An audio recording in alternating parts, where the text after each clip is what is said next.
하는데 오늘은 빌립보서 2장을 마무리하는 시간입니다.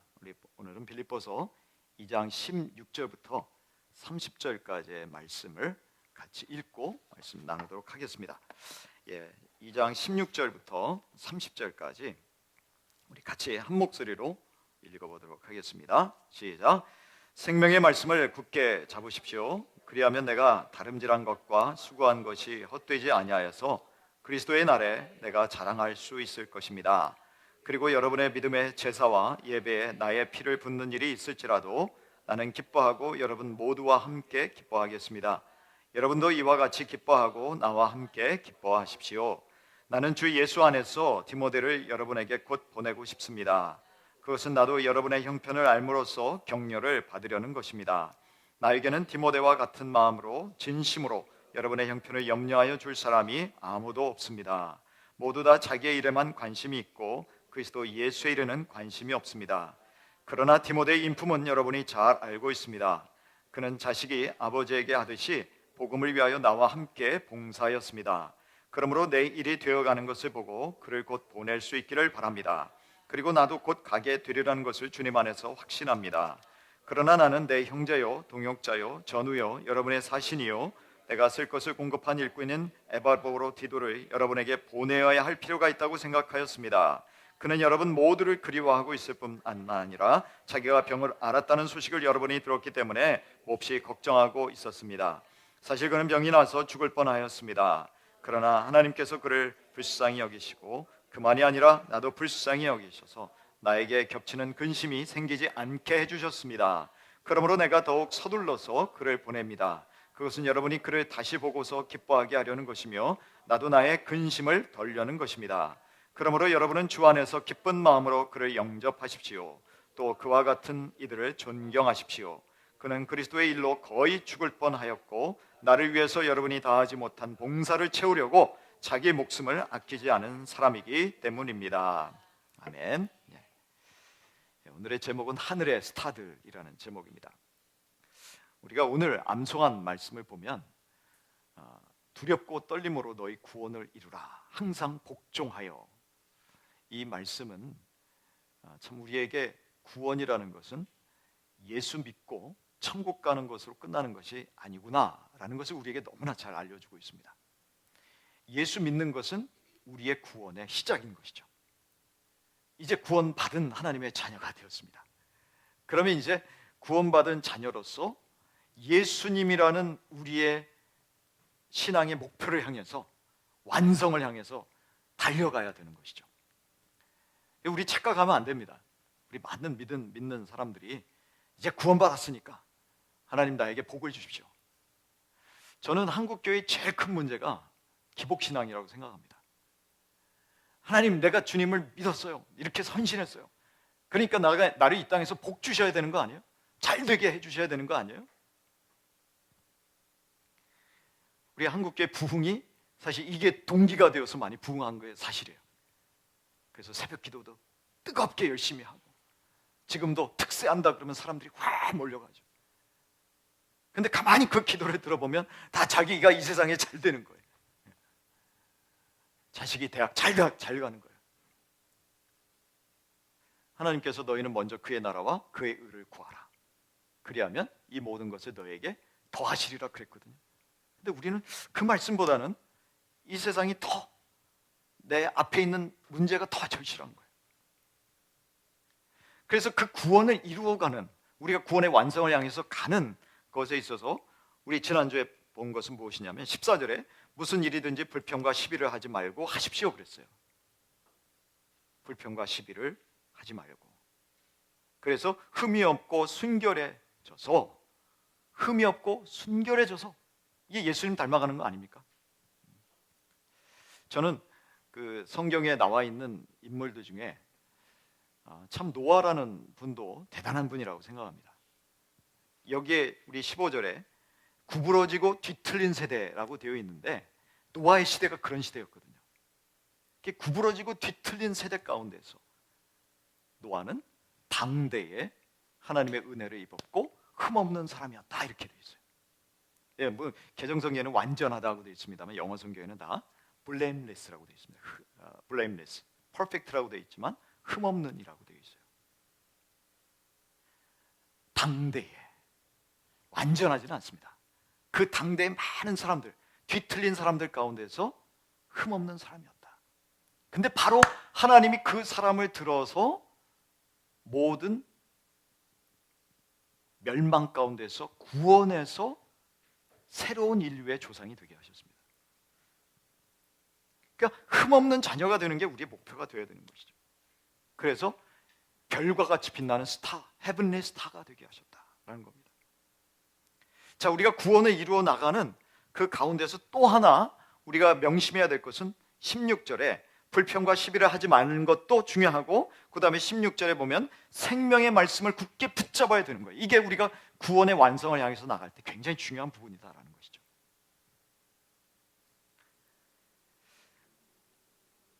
우리가 이제 오늘부터 우리 김밥 교제 한 다음에 우리가 민수기를 읽을 것입니다. 근데 민수기에 보면 이스라엘 백성이 하나님의 그 놀라운 기적으로 출애굽하지 않았습니까? 홍해를 건넜죠. 그리고 나서 하나님께서는 이제 가나안으로 들어가라고 하셨어요. 근데 이스라엘 백성이 안 들어갑니다. 정탐꾼까지 보냈어요. 근데 정탐꾼은 하나님의 계획은 아니었어요. 자기들이 좀 정탐했으면 좋겠다. 그래서 하나님이 그 허락해 주셔서 정탐꾼을 보낸 거예요. 하나님이 분명히 가나안 땅을 약속해 주셨잖아요. 가나안 땅을 아브라함 때부터 유업으로 주시겠다고 약속해 주셨잖아요. 그게 뭐예요? 하나님의 말씀이고 약속이에요. 그러면 어떻게 돼요? 이스라엘 백성은 그 약속을 붙들어야 되는 거예요. 오늘 여기서 보면 생명의 말씀을 굳게 접으십시오. 이게 뭐냐, 영어로 hold fast, 막 붙잡아라. 근데 이스라엘 백성은 말씀을 그렇게 붙잡지 않았습니다. 여러분, 한번 민수기 14장 7절부터 한번 같이 보실까요? 열 정탐꾼은 막 악평하고 불평했어요. 우리 14절에 나온 대로 불평했어요. 시비를 걸었어요.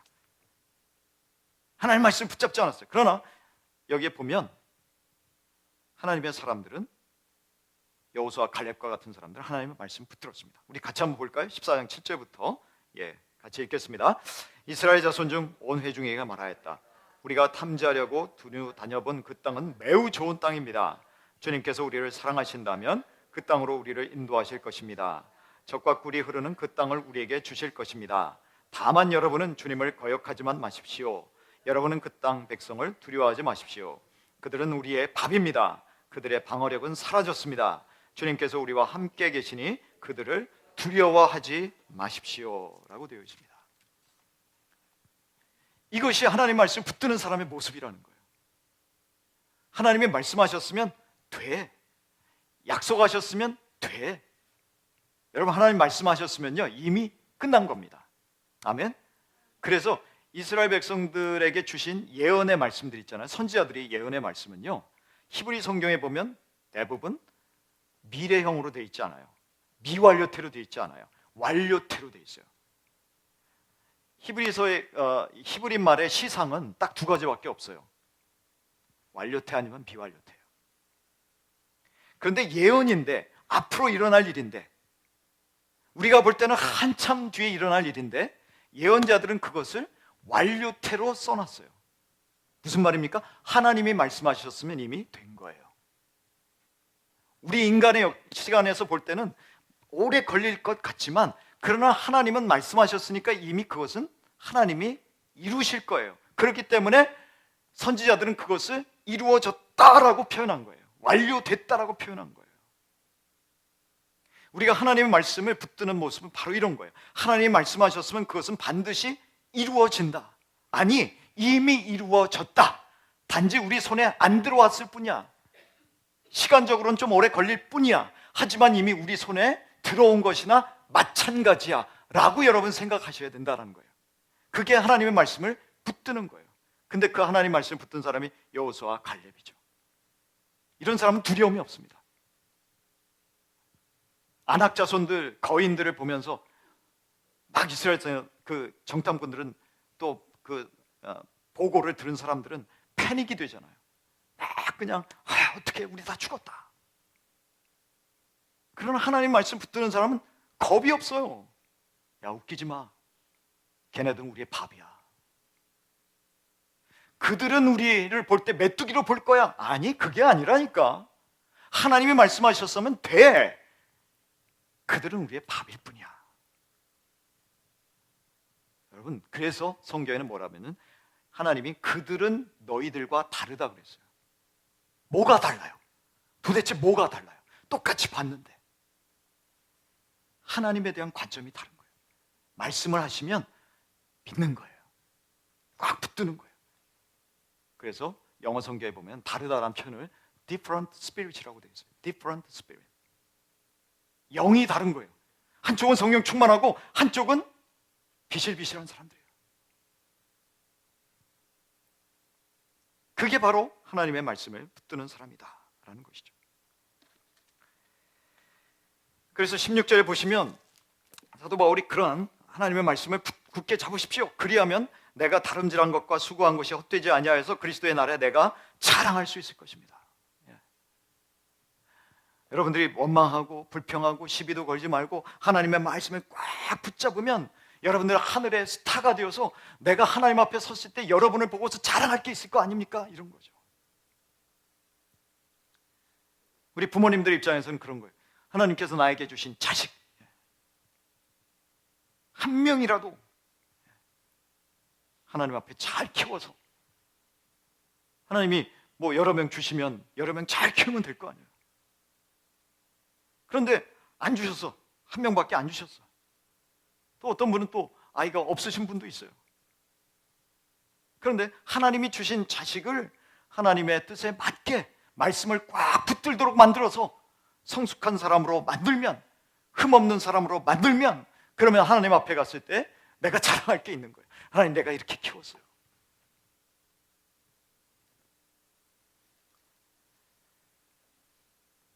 우리 목회자들의 보람이 바로 거기에 있는 것이죠.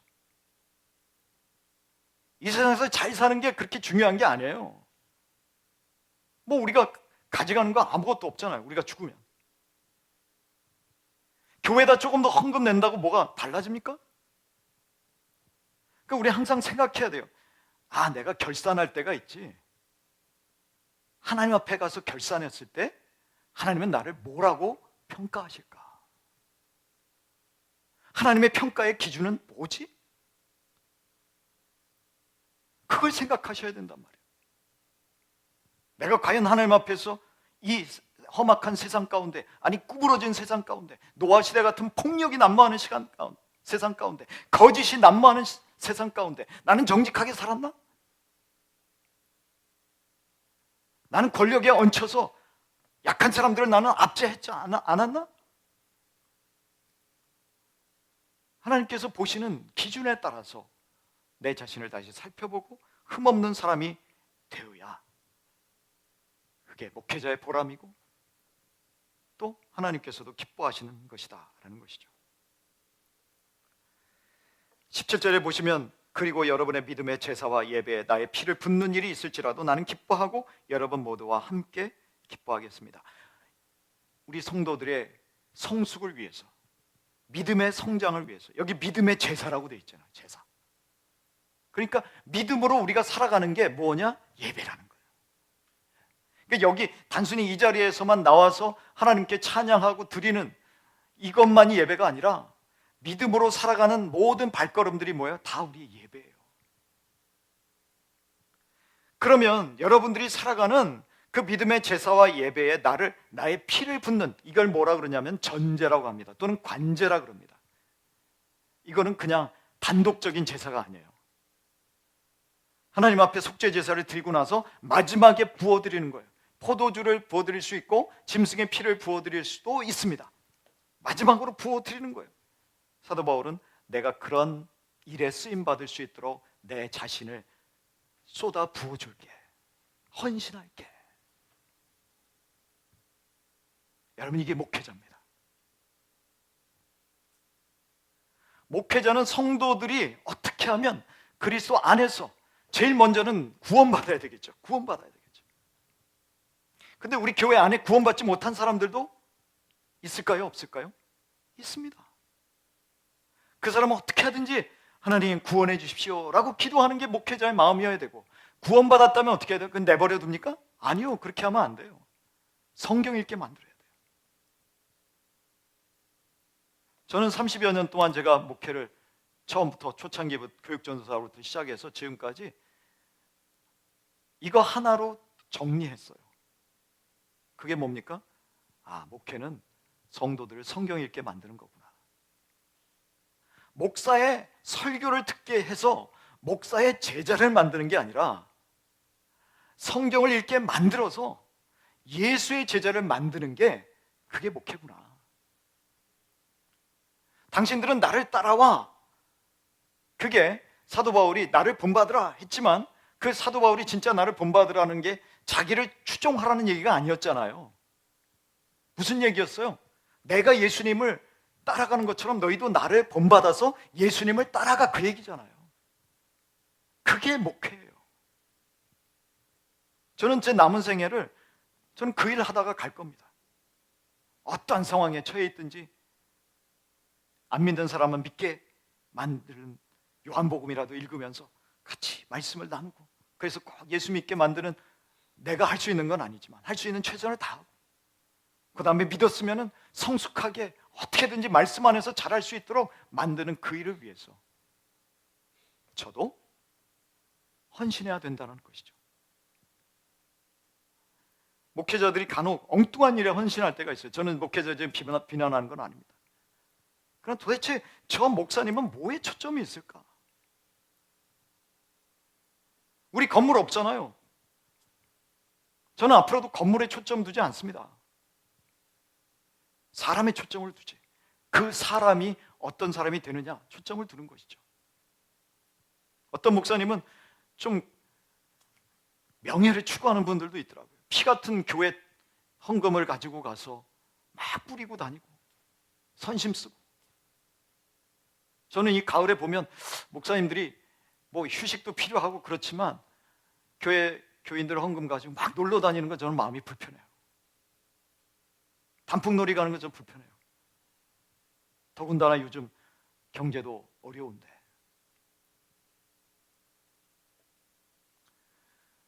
우리가 목회를 한다면 무엇에 초점을 둬야 되는가라는 것이죠. 그게 기쁨이라는 거예요. 그러니까 18절에 여러분도 이와 같이 기뻐하고 나와 함께 기뻐하십시오. 거기에 함께 동참해서 갑시다. 동참해서 갑시다. 우리 기쁨, 이게 기쁨이야, 이런 얘기예요. 이게 기쁨이야. 다른 게 기쁨이 아니라 우리가 예수님 닮아가는 이게 기쁨이야 라는 거예요. 우리 이제 11월 13일이면 수능이 있지 않습니까? 수능이 되면 종교가 통합된다 그래요. 기독교, 천주교, 불교가 다 통합이 돼. 모두 다 같이 모여서 기도해도 괜찮아. 네. 오로지 하나의 목표를 향해서 주여 내 자식 합격하게 해주십시오. 이거는 모든 종교 수능 앞에서는 다 통일이 된다. 그게 아니라 예수 안에서. 그래서 우리가 예수를 떠나면은 아무 의미 없습니다, 여러분. 예수 안에서 성숙하고 흠이 없는 순결한 하나님의 백성으로 살아가는 이 모습이 하나님이 기뻐하시는 모습이다. 그러니까 그 기쁨을 향해서 우리 함께 가자, 이런 얘기입니다. 교회는 그것을 향해서 달려나가야 되는 거예요. 그러니까 다른 거에 신경 쓸 게 없어요. 저는 어떤 때는 남전도회, 여전도회 이런 거 하는 기존 교회들 보면 야, 되게 여유가 많나 보네. 지금 저런 거 할 시간이 있을까라는 생각이 들 때도 있어요. 어디 뭐 야유회 가자 막 이러면서 막 놀러 다니고 이런 거 보면 야, 진짜 여유가 많구나. 19절부터 보겠습니다. 19절에 보시면 나는 주 예수 안에서 디모데를 여러분에게 곧 보내고 싶습니다. 그것은 나도 여러분의 형편을 알므로써 격려를 받으려는 것입니다. 여기에 한 스타가 또 나오고 있습니다. 누구냐 하면 디모데입니다. 근데 디모데를 보내고 싶대요. 근데 궁극적으로는 안 보내요. 근데 왜 디모데를 보내려고 하니까 20절에 보면 나에게는 디모데와 같은 마음으로 진심으로 여러분의 형편을 염려하여 줄 사람이 아무도 없습니다. 디모데는 젊은 목사입니다. 근데 왜 디모데를 보내려고 하느냐? 빌립보 교회에 왜 보내려고 하느냐? 내가 빌립보 교회 형편을 좀 알고 싶어요. 그런데 보내려고 보니까 사람들은 다 자기 이익만 구해요. 21절 보십시오. 우리 같이 한번 읽겠습니다. 21절 시작. 모두 다 자기의 일에만 관심이 있고 그리스도 예수의 일에는 관심이 없습니다. 22절. 그러나 디모데의 인품은 여러분이 잘 알고 있습니다. 그는 자식이 아버지에게 하듯이 복음을 위하여 나와 함께 봉사하였습니다. 복음을 위해서 사도 바울과 함께 봉사했어요. 그리고 아버지처럼 우리 바울을 또 잘 섬겼어요. 이 사람을 보니까 나를 잘 섬겼기 때문이 아니라 20절에 보면 여러분의 형편을 진심으로 염려해 줄 사람이 아무도 없다. 영어 성경에 deep concern이라고 되어 있어요. deep concern. 진짜 깊이 염려해 주고 생각해 줄 사람이 디모데밖에 없다는 거예요. 저는 이런 말씀을 보면 제 마음이 찔립니다. 그래, 목회자가 우리 성도들이 진짜 깊이 딥 컨선을 가지고 내가 그렇게 목회를 하고 있는가? 그러나 진짜 목회자는 바로 이런 사람들이어야 된다라는 것을 말하고 있는 것이죠. 물론 복음을 위해서 함께 봉사하고 고난을 겪었어요. 그리고 또 하나는 교회 성도들을 위해서 깊은 관심을 가진 사람이어야 된다라는 것이죠. 23절에 그러므로 내 일이 되어가는 것을 보고 그를 곧 보낼 수 있기를 바랍니다. 저는 여기에서 이제 바울도 우리가 보면 헤븐리 스타 중에 하나지 않습니까? 근데 바울은 누가 내 아들과 같은 영적 아들과 같다 그렇지만 자기 밑에 두려고 하지 않았어요. 항상 뭡니까? 함께 수고했다. 나랑 동등한 위치에서 함께 수고했다 라는 것을 말하고 있죠. 우리는 나이만 조금 나이 먼저 따져보고 나이가 나보다 밑이다 싶으면 괜히 또 누르려고 그러잖아요. 여러분 우리는요 나이와 상관이 없어야 돼요. 여러분이 몇십 년 더 젊다고 해서 그게 뭐 큰 차이가 있습니까? 하나님 앞에 가면 다 형제 자매죠. 바울도 디모데를 아들처럼 여기지만 형제 같은 동료로서 대우하고 있는 것입니다. 우리는 동양권에서 유교권에서 살아서 수직 관계는 발달되어 있을지 모르지만 수평적인 관계는 잘 발달되어 있지 않아요. 그러나 성경을 보세요. 부모를 공경해야 되지만 그러나 예수님은 우리에게 뭐라고 그러셨습니까? 너는 내 친구야 그랬어요. 친구야. 예수님이 우리 보고 친구라고 그러셨는데 우리는 왜 나가서 그렇게 사람들을 보면서 누르려고 그래요? 같은 친구로서 대하는 거예요. 그렇지만 그리스도 안에서 우리 디모데에게 바울이 권면한 것처럼 가족이니까 우리 더 예의를 지키자 그랬잖아요.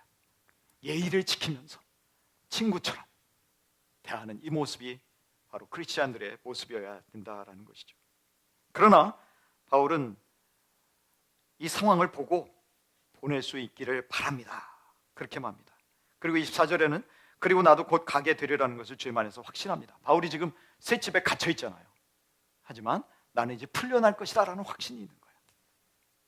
그런데 중요한 건 디모데를 안 보낸다는 거죠. 우리 25절의 말씀 같이 한번 읽겠습니다. 25절 시작. 그러나는 내 형제요 동역자요 전우요 여러분의 사신이요 내가 쓸 것을 공급한 일꾼인 에바르브로디도를 여러분에게 보내어야 할 필요가 있다고 생각하였습니다. 여러분 여기서도 25절에 보래요. 바울이 내 형제라 그러잖아요.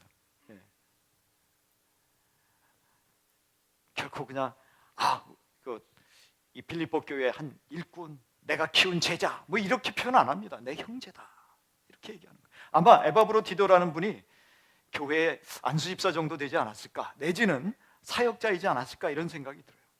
근데 여전히 형제예요. 그리고 또 뭐라고 표현합니까? 전우요. 같이 군사된 사람들이다. 전우. 전우니까 어떤 사람입니까? 군인이면 늘 매여 있는 사람이죠. 누구에게 매여 있어요? 나의 상관에게 매여 있는 사람. 바울도 그리스도의 군사로서, 디모데도 그리스도의 군사로서, 에바브로디도도 그리스도의 군사로서 늘 하나님께 매여 있는 사람이다. 하나님의 명령에 따르는 사람이다. 이런 것이죠. 여러분의 사신이요, 대표자예요. 그래서 이 대표로 와가지고 내가 쓸 것을 공급한 일꾼이었어요. 서번트였어요. 일꾼, 서번트.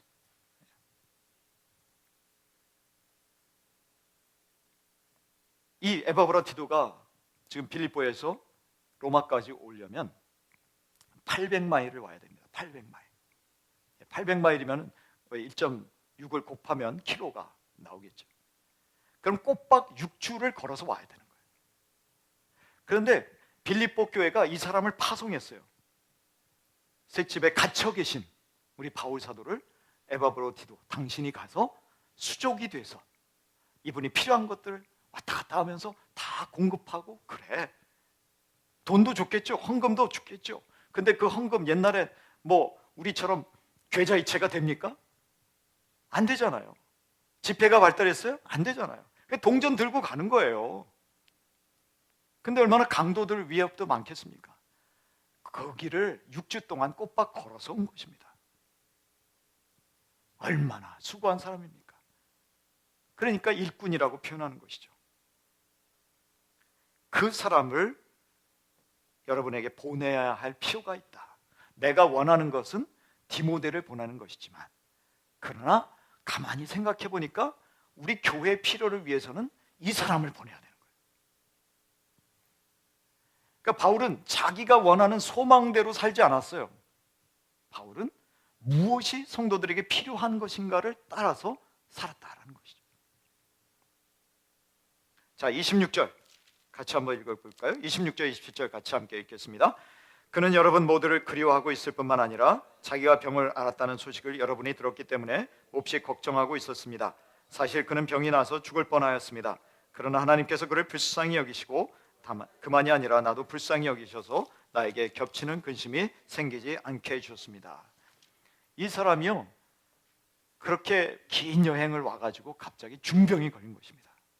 그래서 죽을 뻔했어요. 야, 한편으로는 너 왜 건강관리 이렇게 못했니? 라고 그런 말을 할 수도 있겠지만, 그러나 바울의 입장에서는 이렇게 와서 사경을 헤매는 에바브로티도가 너무나 안쓰러웠고 또 너무나 큰 근심이었어요. 하나님 고쳐주십시오. 자기도 아픈데. 여러분 아시잖아요? 사도 바울이 평생 가시를 안고 살았던 사람이에요. 가시를 안고 살았던 사람. 근데 자기도 안 좋은데 이 에바브로티도를 위해서 열심히 기도했어요. 그래가지고 이 에바브로티도가 살아났어요. 그런데 이 에바브로티도가 지금 중병에 걸려서 사경을 헤맨다는 소식을 800마일 떨어진 빌립보에 있는 성도들이 들었어요. 그러니까 그때부터 어떻습니까? 이분들은 철야기도 들어간 거죠. 혹시라도 오는 동안에, 사신이 오는 동안에 누군가 소식을 전해준 사람이 오는 동안에 죽지 않았을까 걱정하면서 얼마나 열심히 기도했을까요? 하나님, 에바브로티도를 살려주세요, 회복시켜주세요. 얼마나 기도했을까요? 하나님께서 그 기도를 들어주시고, 바울의 기도를 들어주시고, 그래서 이 사람이 이제 회복되었다라는 말입니다. 그래서 사도 바울이 이 사람을 보내려고 하는 거예요. 왜냐하면 이 사람이 회복된 거를 빌립보 교인들이 압니까 모릅니까? 몰라요. 그러니까 지금도 계속 기도하고 있는 거예요. 지금도 계속 걱정하고 있는 거예요. 사도 바울은 그게 마음에 걸린 거예요. 야, 이분들은 계속 이걸 모르고 걱정할 텐데. 근데 알고 봤더니 에바브로티도도 그 마음을 갖고 있는 거예요. 야, 교인들이 지금 나 때문에 얼마나 걱정하고 지금도 기도하고 있을까? 그러니까 빨리 갔으면 좋겠다. 여러분, 이 사랑의 끈이 느껴지십니까? 얼마나 세심합니까? 이분들의 생각이, 이 나를 위해서 기도하는 교인들이 얼마나 안타까워할지, 그게 안타까워서 빨리 가고 싶다. 빨리 내가 건강한 모습을 보여줘야지. 사도 바울도 나는 이 사람이 지금 필요해요. 나의 수족이 돼서 나를 돌봐주니까 이 사람이 나에게는 계속 있어줬으면 좋겠어요. 하지만 교인들은 걱정하잖아요. 그러니까 내가 나만 챙기면 안 되지. 이 사람을 보내줘야지. 28절의 말씀, 바로 그 말씀입니다. 같이 읽겠습니다. 그러므로 내가 더욱 서둘러서 그를 보냅니다. 그것은 여러분이 그를 다시 보고서 기뻐하게 하려는 것이며 나도 나의 근심을 덜려는 것입니다. 그래야 내가 좀 마음이 편해지겠다. 여러분들도 이 회복된 에바브로디도를 보고서 기뻐할 것이지만 나도 내 근심을 좀 덜어보자. 29절, 이 헤븐리 스타를 어떻게 해야 됩니까? 29절 같이 읽겠습니다. 그러므로 여러분은 주 안에서 기쁜 마음으로 그를 영접하십시오. 또 그와 같은 이들을 존경하십시오. 이런 사람을 알아줘야 된다는 거예요. 종처럼 와서 섬기고 병에 걸릴 정도로 애쓰고 힘쓴 이런 사람. 우리도 간혹 교회 보면은 뒷짐지고 자기가 좀 존경받을 막 사람들이 인사하고 그런 거 좋아하는 분들이 있는 것 같아요. 야, 이 맛에 내가 교회 나가지. 다른 데서는 내가 이런 대접을 못 받지만 교회 나가면 아이고 오셨어요 장로님, 아이고 오셨어요 권사님. 그러나 진짜 하나님께서 기뻐하시는 사람의 모습은 뭐냐? 바울이 누구를 영접하라 그럽니까? 이런 종을 영접해라. 애쓰고 힘쓰고 자기 모든 것을 헌신하는 사람들, 그런 사람을 알아주라. 그런 사람을 존경해라, 이런 거죠. 그래서 예수님 뭐라 그러십니까? 너희 중에 큰 자가 되려고 한다면 섬기는 자가 되어라. 나도 종으로서 이 땅에 온 거 아닌가? 그런 말씀 하시잖아요. 나를 대속의 제물로 주고 또 제자들이 발을 씻기면서 너희들은 종으로 살아라, 섬기면서 살아라. 그런 사람이 하늘나라에서 존귀한 거야. 그런 사람이 하나님께서 진짜 기뻐하시는 사람이야 라는 것을 우리에게 알려주고 있는 것이죠. 여러분, 이 땅에서 사람들에게 존경받으려고 하지 마십시오. 그러면 시험 듭니다. 야, 저 사람 왜 나를 안 알아주지? 목사님이 왜 나를 안 알아주지? 내가 이렇게 열심히 수고하고 헌신하는데. 아예 그 생각 자체를 없애버리세요. 하나님이 알아주시면 되지.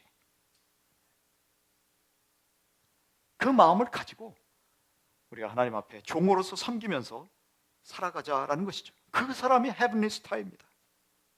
30절 마지막 읽고 정리하겠습니다. 그는 그리스도의 일로 거의 죽을 뻔하였고 나를 위해서 여러분이 다하지 못한 봉사를 채우려고 자기 목숨을 아끼지 않은 사람이기 때문입니다. 종은 어떤 사람입니까? 자기 목숨을 아끼지 않으면서. 에바브라티도가 에게 맡겨진 일은 뭐였습니까? 사도 바울을 섬기는 일이었습니다. 우리는 각자 가정이나 직장이나 우리의 있는 위치에서 하나님이 맡겨주신 일이 있어요. 목회자는 목회자로, 또 직장은 직장인으로서, 가정에서 부모로서, 자녀로서. 그런데 그 일을 어떻게 하려는 거예요? 최선을 다해서 해라. 목숨을 아끼지 않고 한 에바브로디도처럼. 하나님께서 맡겨주신 그 일을 하는 것이 하나님을 섬기는 일이요, 하나님을 기쁘시게 하는 일임을 우리는 알아야 됩니다. 별로 그것이 표가 나지 않거나 또는 사람들이 알아주지 않는 일이라도 걱정하지 마십시오. 하나님이 맡겨주신 그 일을 하나님은 알아주고 계십니다. 하나님은 보고 계십니다. 오늘도 우리 여러 가지 또 이러한 말씀들을 통해서 저는 말씀을 맺으며 여러분에게 부탁드리고 싶은 것은 우리는 하나님이 말씀하신 것이면 꼭 붙들어야 된다는 겁니다. 아, 말씀하셨으면, 약속하셨으면 이것은 반드시 이루어지는 거야. 아멘. 주님, 그 날까지 제가 지치지 않기를 원합니다. 피곤치 않기를 원합니다. 끝까지 믿음으로 붙들기를 원합니다. 오늘 우리가 히브리서 4장을 왜 아까 같이 읽었지 않습니까? 근데 이스라엘 백성은 하나님이 약속해 주셨는데 그걸 믿지 않아서 20세 이상으로 출애굽했었던 사람은 다 광야에서 죽잖아요. 안식에 못 들어가잖아요. 하나님이 말씀하신 거 꼭 붙들어야죠. 그리고 디모데와 같이 참 하나님께서 나에게 주신 사람에 대해서 진짜 목회하는 심정으로 깊은 관심을 가지고 그를 바라보는 것. 목회자만이 아니라 여러분, 저는 무슨 일이든지 목회자의 심정으로 하면 참 좋을 것 같아요. 그러니까 어디에 가서도 그냥 일로서만 하는 게 아니라 내가 목회자야. 목회자의 심정으로 내 옆에 있는 사람, 내 동료, 심지어 내 상사, 까다로운 상사까지라도 깊은 관심을 가지고 살피는 그런 마음. 나의 이익보다도 하나님이 주신 사람을 살피는 그런 마음. Deep concern. 에바브로 디도와 같이 또 사도 바울이 나누었던 이런 모습을 보면서 진짜 죽기까지 봉사하고 충성하는, 내게 맡겨주신 일에 충성하고 봉사하지만 또 다른 사람들에 대해서 세심한 마음을 가졌으면 좋겠습니다. 저는 저희 어머님이 저보고 매정한 놈이야 그랬어요. 그래서 저는 어머니 홀어머니를 두고 유학 떠난 놈입니다. 저는 그런 불효자식입니다.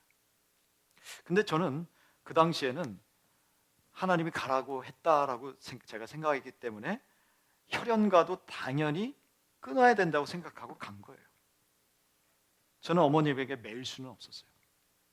근데 그런 저의 성품이 제 아내도 그러더라고요. 당신은 매정한 놈이야.